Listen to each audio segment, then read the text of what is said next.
Sejam bem-vindos ao Alagoas em Pauta. Como será o amanhã? Na verdade, não sabemos. Mas combinando pesquisas globais, estudos originais, experiência prática e expertise estratégica no apoio aos negócios, conseguimos apontar alguns movimentos de comportamento e mercado que valem a sua atenção. Hoje quem vem conversar com a gente é Renata Mendonça, especialista em tendências e pesquisadora, para falar sobre como os mercados devem se preparar para as mudanças que já estão acontecendo. Renata, seja muito bem-vinda ao Alagoas em Pauta. Obrigada por conversar com a gente. Tânia, obrigada pelo convite. É sempre bom, conversar sobre esses movimentos que estão surgindo, que impactam, às vezes, são invisíveis e quando a gente percebe está quase sendo atropelado. Então, é sempre bom entender o que está acontecendo no mundo, e bater um papo sobre isso, principalmente para ajudar os negócios. Sem dúvida. Renata, vocês compartilharam com a gente um estudo de tendências muito interessante em que vocês dizem que tudo começa e termina nas pessoas. É o comportamento das pessoas que define as tendências ou é a própria economia ou os dois juntos? Para dizer a verdade, quando a gente estuda tendências, estuda futuros, a gente observa duas coisas muito importantes, que é contexto e a necessidade humana. Então, o contexto ele tem várias coisas, Tem o meio ambiente, tem a política, tem a economia, tem a tecnologia. Então, a gente tem diversos fatores que influenciam no nosso dia a dia, Que muitas vezes a gente não tem o controle. Mas, em cima disso, também tem a necessidade humana. Então, muitas vezes, a necessidade humana, dentro do contexto, ela gera novas demandas para o mercado, Então, quando a gente estuda tendências e esses movimentos, a gente considera os dois aspectos. Tanto esses fatores externos, que é o contexto, como também a necessidade humana. É isso, é muito interessante porque a gente percebe que eu acho que o comportamento humano é que vai definir, as tendências, assim. Então, a gente vê hoje, tendência das pessoas, a pandemia nos ajudou muito isso, Existe um mundo antes e um mundo depois da pandemia, As pessoas começaram a prestar atenção mais no bem-estar, a se cuidar melhor, na saúde mental principalmente. Então passou-se a falar muito de saúde mental depois da pandemia e acabou criando tendências de bem-estar, até de lifestyle mesmo, pessoas mudando de vida e tal. Hoje, dentro dos grupos de futuros e inovação, das pessoas que têm estudado isso, antes o mercado pensava muito o quê, O que é que eu vou inventar? O que é que eu vou oferecer, Agora as pessoas estão muito no para quê e para quem. Então, a quem você está servindo? É por isso que o papel das pessoas, que a gente fala que tudo começa e termina nas pessoas, Tem esse fator relevante. Não adianta eu criar nada no mercado que as pessoas não vão consumir, que elas não desejam. Que não existe uma necessidade por aquilo. Então, é por isso que é tão importante a gente ficar atento, sim, a esse comportamento de consumo. E é legal também, tem a velha máxima do marketing, que você também cria necessidades. Então, mas isso você cria necessidades a partir de um determinado ponto. Tem que partir de algo. Tem que partir de algo, Senão ele fica solto, sem sentido. E aí você precisa realmente partir de alguma coisa. Renata, segundo o estudo, as pessoas estão reavaliando o seu tempo livre, priorizando atividades e mais conexão com o mundo real, O mundo virtual dita a nossa vida atualmente, mas, ao mesmo tempo, estão buscando essa conexão com o mundo real. Por outro lado, o poder das redes sociais está redefinindo como as pessoas buscam saúde, riqueza, felicidade, impulsionando por resultados rápidos e personalizados. Diante dessa discrepância, dessa contradição, qual seria o maior desafio das marcas para pensar e vender produtos e serviços? É interessante porque quando a gente estuda tendências, sempre tem a tendência contra a tendência. Então, às vezes, tem dois movimentos acontecendo ao mesmo tempo, paralelos, e que eles geram influência nas pessoas. E é por isso que é tão importante as marcas estarem atentas. Nem toda tendência é para o meu negócio. É verdade. Então, às vezes, a gente vai lá, lê aquele conteúdo, 10 tendências que vão impactar o setor de saúde. Nem toda tendência que está ali vai ser a tendência para o seu negócio. Então, acho que uma das grandes percepções das marcas hoje, de estarem atentas, é ok, está acontecendo esses dois movimentos aqui, né? O digital, que está ali influenciando, dando a aceleração, né? Fazendo com que as pessoas, inclusive, percam a questão da acessibilidade com relação ao tempo, tudo muito acelerado. E, ao mesmo tempo, elas estão cansadas, muito cansadas, e querem um momento de pausa, regeneração. Eu posso trabalhar com as duas tendências, dependendo, né? De forma estratégica, ou eu posso escolher alguma que faça mais sentido para o meu negócio naquele momento. O que é mais importante é que a gente esteja atento, inclusive para entender quando algum movimento está perdendo a força e eu vou precisar me transformar. E é aí que a gente vem com a antecipação. A partir do momento que eu entendo os sinais que estão acontecendo, que o mundo vai mudar, os comportamentos vão mudar, eu consigo também criar uma estratégia mais antecipada para a minha marca, para não ser engolida. É lógico. Tem que saber que onda você vai surfar, né? Se o seu negócio ele conversa mais com o mundo real, com conexões, né, de verdade, se é mais pro virtual, ou se você consegue colocar ali 50-50, mas realmente importante, porque nem toda a estratégia para o produto serviço A pode não servir para o B. Embora o B às vezes até queira que quisesse que servisse, né, mas não.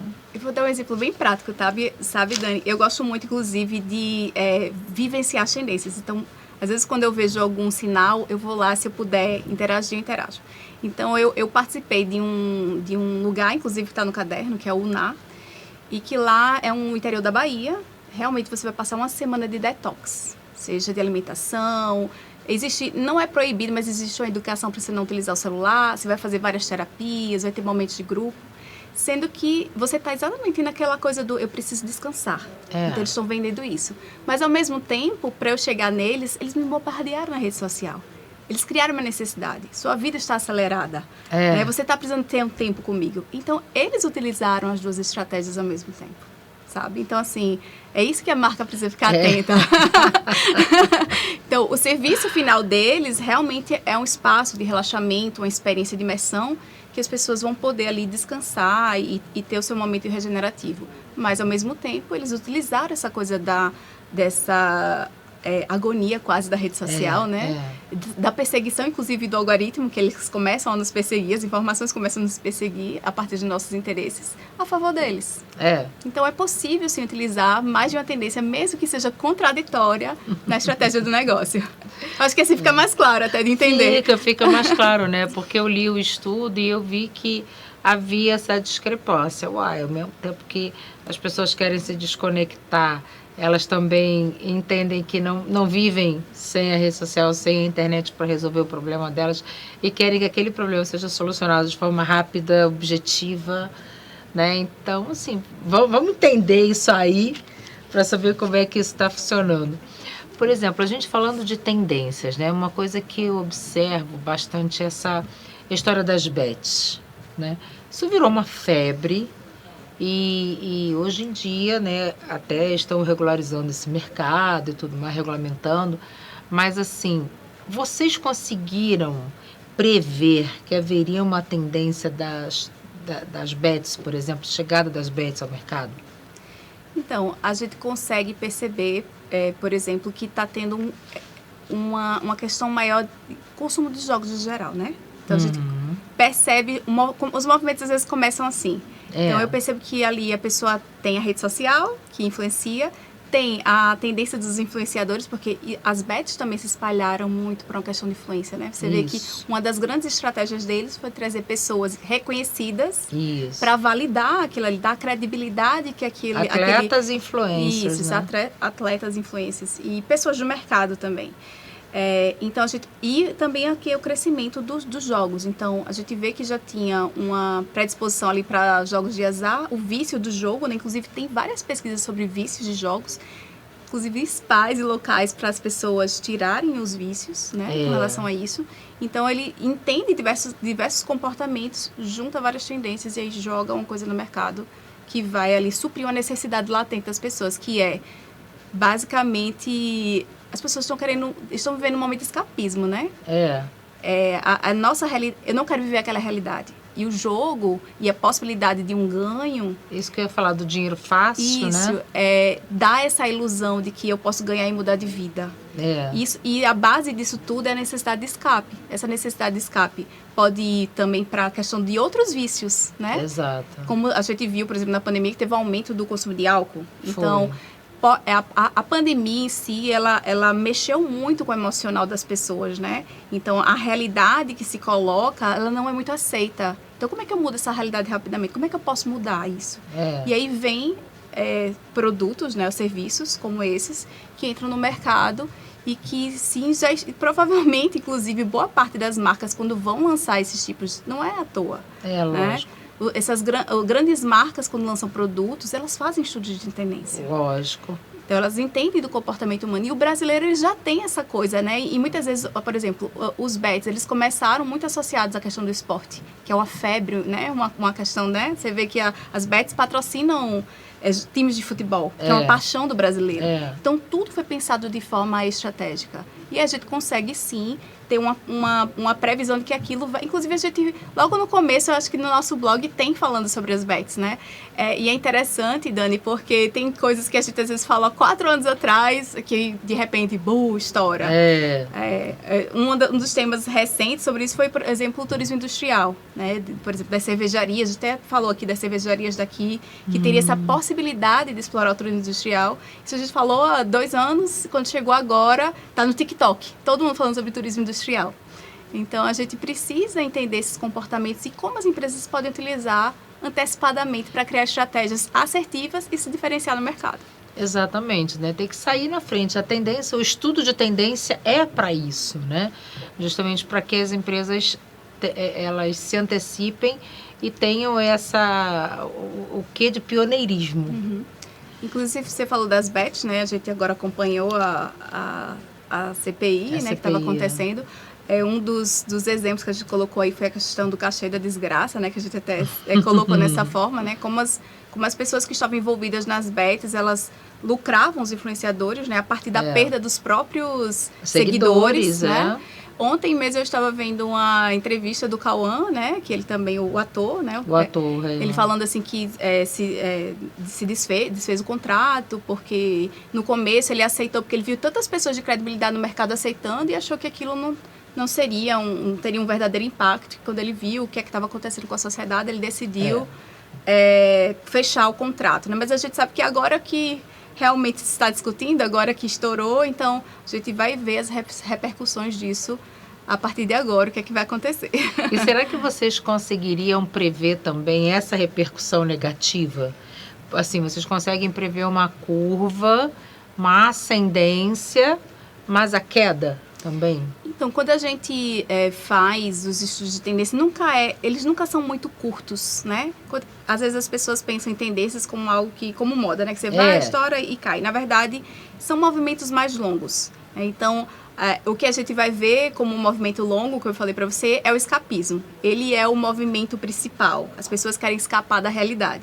Então, esse movimento já começa, para dizer a verdade, a humanidade sempre quis de alguma forma, né? Vai virar tudo pisciano, né?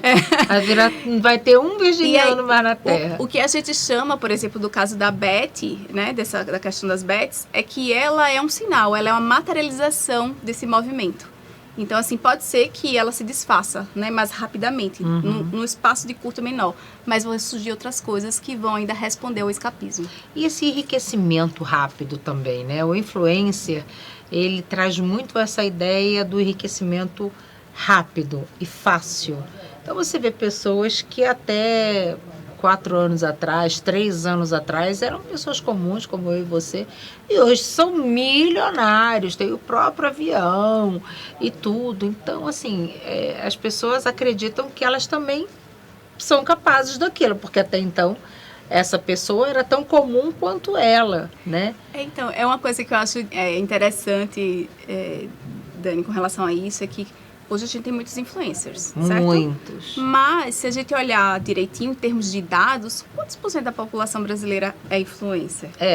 Então, se a gente for comparar eles como uma profissão, até em relação a outras profissões, vai ser um número bem inferior. Exato. Então, é a mesma coisa, nem todo mundo vai se tornar médico. Nem todo mundo vai se tornar engenheiro ou ainda ser um técnico eletrônico. Tem que ter talento, Quantos vão ser influencers? Então, assim, a minha vida não vai se transformar, né? A gente precisa ver com relação a o que tem a ver com as minhas habilidades. Pode ser que a pessoa nunca se torne uma influencer. Então, essa mudança... E eu acho que existe também talvez um pensamento errado que ser influencer é fácil. E, na verdade, a gente sabe que existe toda uma produção de conteúdo, né? Demora. É lógico. Né? Até mesmo a gente viu vida de reality, sai também como um brand marketing nessa vida, mostrar a vida. Nada ali não é pensado, espontâneo. Tudo é produzido, tudo é pensado.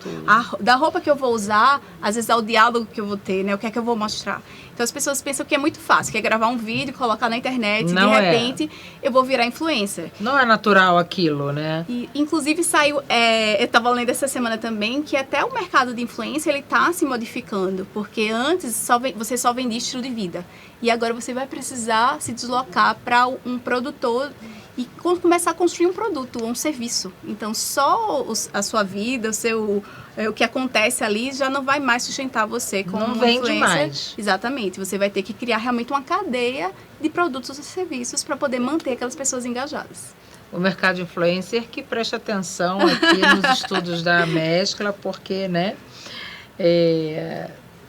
Renata, o estudo diz que 6 em cada 10 brasileiros afirmam não ter nenhum momento de ócio ou tempo livre durante a semana e que houve um aumento da procura da palavra burnout em 2024. Esse comportamento, você acha que reflete que tipo de tendência? Você acha que está acontecendo uma infantilização da sociedade, por exemplo? As pessoas hoje não estão aguentando mais a pressão e acham que tudo é burnout, tudo. Você não pode sofrer uma pressão no trabalho, uma busca por uma meta que a pessoa já tem um troço. Você acha que isso é uma infantilização ou reflete algum tipo de tendência? Para dizer a verdade, eu acho que é uma coisa bem complexa. E aí, quando a gente estuda contexto, quando a gente olha hoje ao nosso redor, a gente está vivendo o que a gente chama de policrises. Então, eu estou vivenciando crises climáticas, crises econômicas, crises políticas.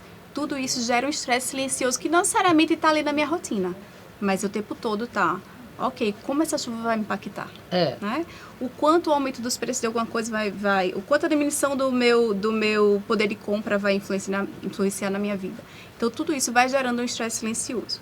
O segundo ponto, esse excesso de informação que a gente tem o tempo todo. Imagina por minuto quantas mensagens. Tem até uma empresa que eles mensuram quanto conteúdo é gerado por minuto. Todo ano eles atualizam esse estudo. A gente é bombardeado o tempo todo instante e toda hora, por muita informação.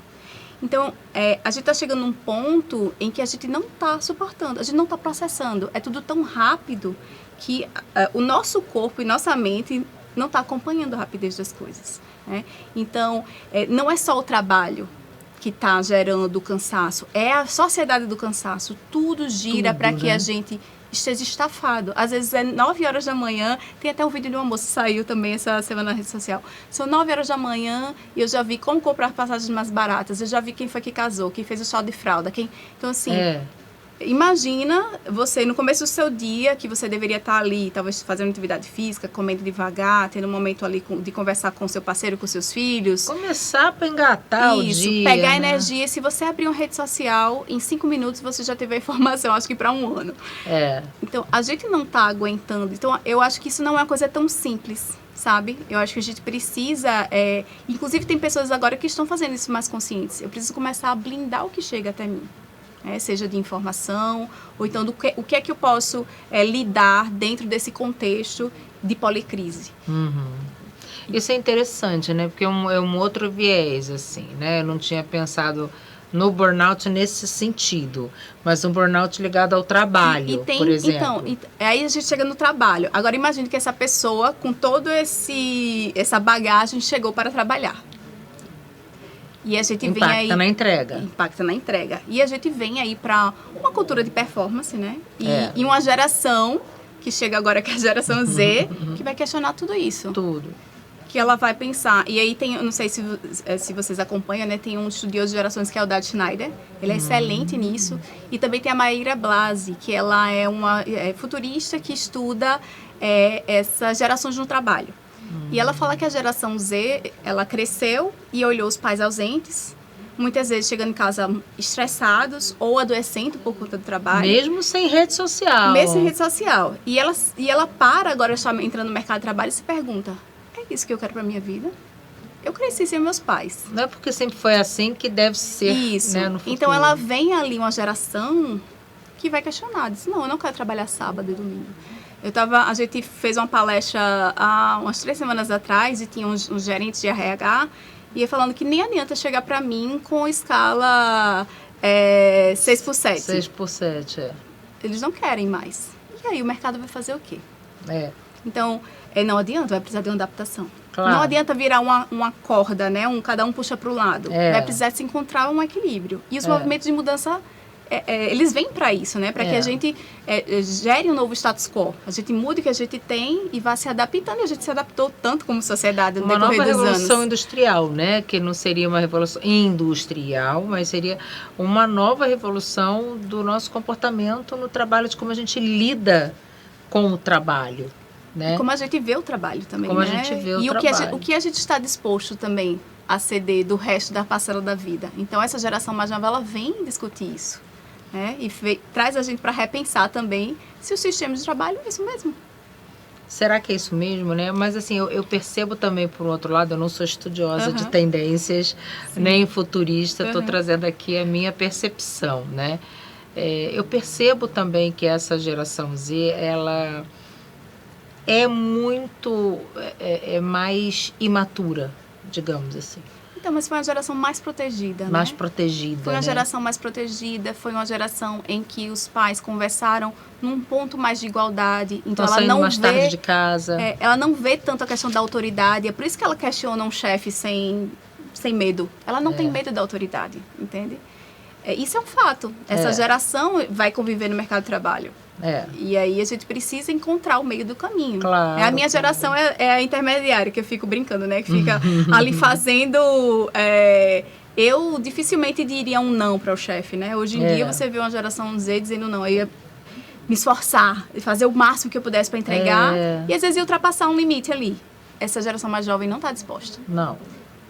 E eu acho que isso impacta muito no resultado, sabe?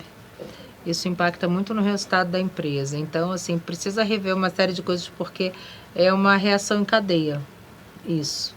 À medida que eles não se entregam e não se dedicam, como eles poderiam, porque tem potencial para isso, né? São jovens, são talentosos, têm toda uma vida pela frente. Inclusive, estudaram mais do que a geração anterior. Exatamente, tiveram acesso a tudo, né? Você vê hoje uma pessoa com 25 anos, por exemplo, já consegue entrar no mercado de trabalho com um mestrado debaixo do braço, né? Se a pessoa for dedicada. E na nossa época, fazer um mestrado não era tão acessível assim, não era tão a nossa realidade. A gente ia buscar essas qualificações mais para frente, depois que já estava estabilizado no mercado de trabalho, né? Então, eu acho que isso acaba, a meu ver, impactando muito na entrega das empresas, no resultado das empresas. Então, assim, existe esse comportamento, mas eu acho que, como tudo, precisa ser avaliado, questionado. Falar assim, poxa, entendo você, mas ao mesmo tempo tem um outro lado também de entrega que precisa ser avaliado. Eu concordo. Né? E é por isso que eu acho que vai precisar se chegar no equilíbrio, né? Vai ser precisado repensar alguns processos internos de empresa, inclusive de contratação ou até de benefícios. E ao mesmo tempo a maturidade também vai trazer, porque é isso. Eu acho que as gerações anteriores precisaram lidar com desafios mais cedo. Então teve um amadurecimento também mais cedo, né? E não foram gerações tão protegidas. Essas foram gerações mais protegidas. Então eu acho que é um processo de amadurecimento e que a gente ainda está entendendo e que vai demorar um pouquinho ainda para... Inclusive o pessoal do RH perguntou qual é a solução. Não tem uma fórmula mágica. As empresas estão testando o que fazer com isso. E tendências sobre isso. Vai vir, a mudança vai vir. E a pergunta é, qual vai ser a minha estratégia para lidar? Como a gente vai resolver isso, né? Renata, a gente já sabe que as pessoas estão vivendo cada vez mais, né? 34% do PIB global é formado por indivíduos com 50 anos ou mais. E em 30 anos, os 50 a mais vão se tornar mais da metade desse PIB, né? Isso fomenta o que se chama de economia da longevidade, que está aquecendo mercados como o da biotecnologia, né, na produção de novos medicamentos, etc. Que setores devem se preparar para lucrar com a economia da longevidade? Por exemplo, eu venho percebendo um aumento na demanda e também na oferta de médicos geriatras, por exemplo. Né? Pessoas só iam procurar o médico geriatra depois que alcançasse a terceira idade. Hoje a gente vê pessoas com 40 anos procurando o médico geriatra, né? Então, que setores você acredita que precisam se preparar, devem se preparar para essa economia da longevidade? Que eu achei isso muito interessante. Então, logo de cara, o setor de saúde, eu acho que é o que Claro. as pessoas pensam logo, né? A saúde, além do setor de saúde, né? o setor de saúde e bem-estar é o primeiro, assim, porque realmente as pessoas estão vivendo mais, mas inclusive tem um estudo dizendo que, apesar das pessoas estarem vivendo mais, eu não consigo dizer a fonte, tá? Mas tem esse estudo. Os últimos 5 anos, eles são mais difíceis. Então, não quer dizer que elas estão vivendo mais e melhor, entende? Então, os últimos 5 anos ali que as pessoas às vezes ganharam, eles não vão estar sendo bons para a pessoa, né? Vai ser difícil em termos de mobilidade, saúde. Com qualidade. Com qualidade. Então, o setor de saúde é o primeiro lugar de todos. Mas a gente vem para setores que muitas vezes ignoram, por exemplo, o setor de entretenimento, né? Então, o que é que eu posso ofertar, né? Para as pessoas que já estão mais longevas, esse é um ponto. Tem ainda o setor da alimentação. Hoje em dia, a gente estava fazendo, inclusive, uma pesquisa para a parte da cadeia leiteira e saindo produtos específicos para 50 mais, para 40 mais. Então, as empresas já estão, né? Estão já se posicionando no mercado, como dizendo, eu posso lhe ofertar um produto que vai realmente lhe nutrir e trazer aquilo que o seu corpo precisa com as mudanças, né, que vem com a longevidade, né, com as mudanças do próprio corpo. Então, as coisas que a gente vai perdendo. Outro setor que eu vi muito, inclusive tem uma feira da longevidade que acontece todo ano em São Paulo, que é interessantíssima, que ela abarca diversos setores diferentes. Então, tem médicos, e um dos setores interessantes que tem lá é o imobiliário. O imobiliário que já está construindo prédios adaptados, condomínios adaptados, todos pensados ali no serviço, né, que você pode facilitar a vida das pessoas que estão ali, né, muitas vezes com a dificuldade de mobilidade, né, ou precisando realmente dessa facilidade de comprar algo.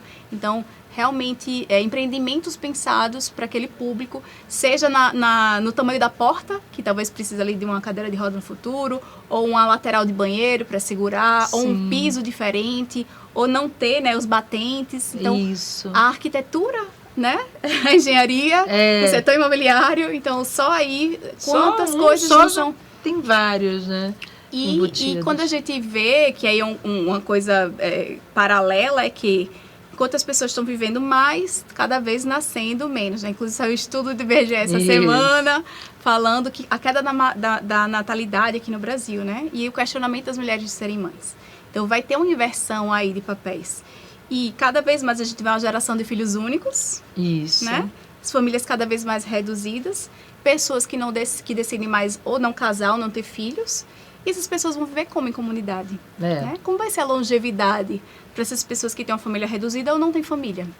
Aí que vão procurar umas às outras, né? Porque não tem quem ampare, digamos assim. Então, aí tem realmente a parte de entretenimento de clubes, locais de convivência, né? Clubes de convivência, clubes de interesse. Isso a gente já vê em alguns países, né, europeus e até alguns asiáticos, que a população já é comum, né? A gente vê, às vezes, pessoas de 90 anos andando na rua livremente e de forma autônoma, né? Claro. E a gente precisa pensar como é que a gente pode ter autonomia na longevidade, sendo uma pessoa mais madura. O poder público também pensar em transportes, né, mais inclusivos para as pessoas mais idosas, as calçadas preparadas para essas pessoas. A estrutura de cidade ser pensada. estrutura de cidade, né?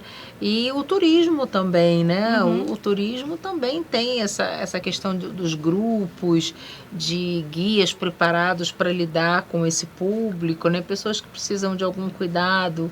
Ano passado mais aqui em Maceió, atento. a gente fez uma pesquisa para o turismo. E claro, a gente tem já os perfis clássicos identificados pelas instituições, mas teve 2 perfis que a gente identificou, que um era os casais que queriam autonomia, que não vinham, por exemplo, com um pacote de viagens, eles vinham para fazer o próprio roteiro, e o outro era o clube realmente de grupo, principalmente de senhoras, né? Que vem e fecha com a agência e tem ali a questão do agente que não é digital, que é um agente humano, né, para lidar ali com todas as necessidades, desde alimentação, de logística, de conforto, para aquele grupo. Então, o setor de turismo, né, tem que estar muito atento, porque é algo que só vai crescer. E o Clube da Longevidade está aí como um cliente, e um cliente que talvez a geração que hoje mais tem condições financeiras do que as mais jovens. Ah, sem né? dúvida. Que chegaram ali no momento ali da aposentadoria, né? Que estão ali respirando e agora vão curtir a vida. Isso mesmo. Nossa, que legal, Renata, a gente poder conversar sobre tendências. Você vê quantas coisas, né, a gente pode falar sobre isso. O estudo é muito completo. A gente vai deixar um QR Code para vocês aqui com o acesso ao estudo, para que vocês possam olhar, observar e identificar alguma tendência que tenha a ver com você, com o seu negócio. E, Renata, é sempre bom a gente falar sobre isso, porque as tendências elas vão se atualizando. E são estudos mesmo, né? Essa eterna observação da sociedade e do nosso comportamento. E assim, eu acho que é uma coisa interessante, né? A mescla com uma empresa de tendências local é que a gente faz estudos personalizados, né? Então, a gente vai identificar ali a marca, né? Como eu disse, nem toda tendência é para o seu negócio. Então, qual é a tendência para o meu negócio? Então, fazer um estudo personalizado para ter essa preparação, acho que é muito importante localmente, né? Até com as mudanças que a gente vive hoje. Lógico. E também a gente está sempre produzindo conteúdo, né? Seja nas nossas redes sociais, seja no nosso blog, que toda semana tem um conteúdo novo sobre um assunto diferente e que ele pode se influenciar os negócios. E a gente sempre traz muito exemplo, né? Porque eu acho que o exemplo materializa o pensamento, que às vezes faz, tendência à economia e longevidade, quer dizer o quê? E a gente vê uma empresa que implanta de uma forma, outra empresa que implanta de outra, fica mais fácil a gente pensar como a gente pode trazer estratégias para os negócios. Com certeza. Renata, muito obrigada por ter vindo aqui conversar com a gente sobre esse assunto que é interessantíssimo, é super atual e muita gente tem interesse. E sempre que tiver novidades, venha nos contar aqui no Alagoas em Pauta. Pode me convidar sempre, é um assunto que eu adoro falar e não tem fim, né? Não tem fim. Aqui eu estava com uma série de perguntas, mas, né, infelizmente a gente tem tempo. Mas é um assunto que realmente, se deixar, a gente fica aqui o tempo todo falando sobre ele, que é muito legal. Obrigada, Renata. Parabéns pelo trabalho. Obrigada, Dani. E obrigada a você que nos acompanhou até aqui. E até o próximo Alagoas em Pauta.